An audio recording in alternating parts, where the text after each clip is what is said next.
Hello. So for this week, we are at the final week 10 journal assignment, and I'll be answering the questions that are asked.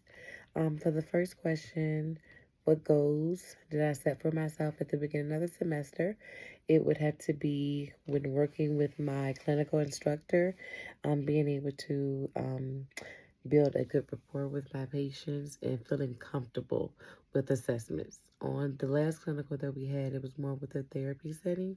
This one is more of actually being with the psychiatrist or the psych NP, and I just wanted to feel comfortable. I know I work now as an RN in a mental health hospital, but it's a big difference in taking care of a patient as a nurse versus actually being their care provider and being a nurse practitioner, but being able to place orders for them, write prescriptions for them, being able to actually analyze them and decide what is the next step of treatment that they need.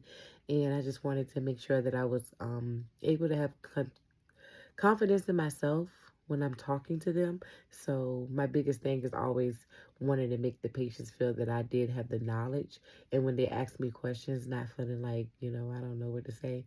So with who I work with, I do feel like I got a lot of confidence gained just from being with her alone. She's very smart, very intelligent, and she gave a lot of good lessons. So I do think that I did accomplish that goal because as I went on with more and more patients, I felt like I got more comfortable speaking with them. So I do feel like I accomplished my goal. What feelings, prejudices, and biases that I experienced?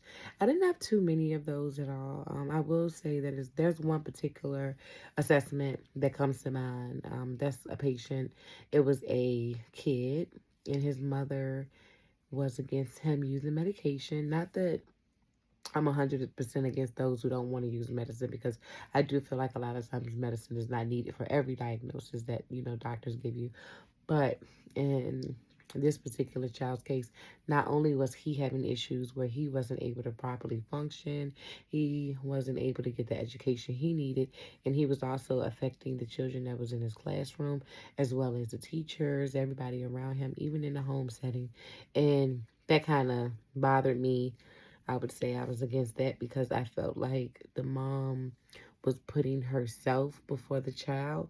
I kind of felt like she didn't want that label on him by giving him medicine. So I don't know if she was maybe ashamed, but in my mind, I just, I felt like I've always wanted the best for my kids. So I'm like, if something small as him taking a pill, it's not, like I said, small to her, of course, can help him to calm down and control his impulses and not fight other kids and, disrupt class and make it hard for everybody. And why not try it? But I mean, I did, just be very professional about it as I was with the other students and the nurse practitioner. And, you know, like I said, I didn't agree with it, but I did learn from my nurse practitioner that I was with, you have to keep a poker face. And that's exactly what I did. How did you manage your anxiety, self-doubt, or uncertainty? I think it was managed for me by asking a lot of questions. I always have asked a lot of questions and I still do. And that was great about the nurse practitioner as well. She's always like, you got questions? Don't be scared to ask. Don't be afraid to ask. Whenever you feel like you need to ask something or something you're not clear about, just let me know. And I did that. I asked a lot of questions, whether it was about a specific assessment with a patient, some education she gave the patient, some information she gave about a drug, a form of therapy. Every time there was uncertainty or any, even self-doubt, I would ask her how she felt I did during the assessment with the patient. And when I did actually talk myself to the patient and ask questions, I asked, the same thing. So to me, I would say I managed all of those things by just, asking questions. What understanding or insights did I develop during clinical experience? Like I just said, a poker face. It is very much needed because you don't know what your patients are going to say. You just never know what's going to come out of their mouth. Whether it's the parent, whether it's the child, if something's going to come out at some point that's going to make you want to say, oh my God, but you can't. So developing that poker face was very significant. And I think, any professional individual has to have one. And I utilized that a lot when I was doing these assessments with these patients. Another insight I would say I gained also was just keeping my ears open and my mouth closed sometimes. That's something that I also hear a lot from the nurse practitioner. She says everything that you know will come with time and will come with experience, but it's very important to just sit back and listen to your patients. That's how you gain what you need to gain from them to know what steps to take with them. So, active listening and a poker face. Um, has reflective practice impacted you as a person, student, provider? If so, how? Yes, definitely.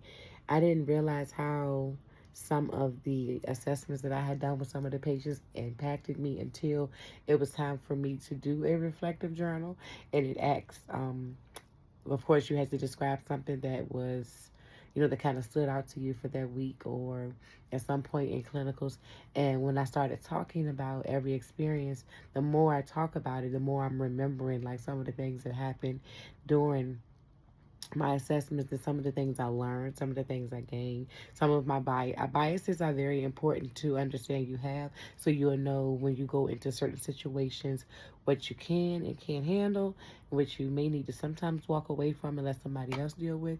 Everything, it's okay sometimes just not to be able to do a certain thing, but it's also good for you to understand what you are biased against so that you know how to handle it before it even comes to you. So I do feel like the reflective journals were very significant. I enjoyed them. And like I said, I was able to reflect and learn, go deeper into some of the things that I hadn't paid as much attention into until I actually started talking about it. Some things made me want to go back and say, well, let me look this up or let me look that up. So, yeah, I do believe that that was very significant. And will you continue to use reflective in your future practices? Yes, I definitely will. I think that it's great, and I think that it is something that helps you to become a better person because, like I said, we don't always understand what we're biased about. We don't understand sometimes some of the things that we need to change about ourselves. We don't understand some of the things that we just have never noticed but are like right in our face. But sometimes when you reflect, you're like, oh, hold on. Oh, wait, so reflective journaling is very significant, I feel. I plan to continue to do it in school as well as when I am in practice and I am done and complete and able to one day have my own practice and have, other staff members who work with me. I also encourage them to do the same thing.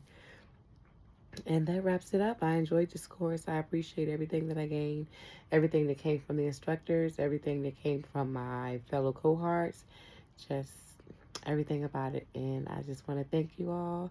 And that's it. Bye.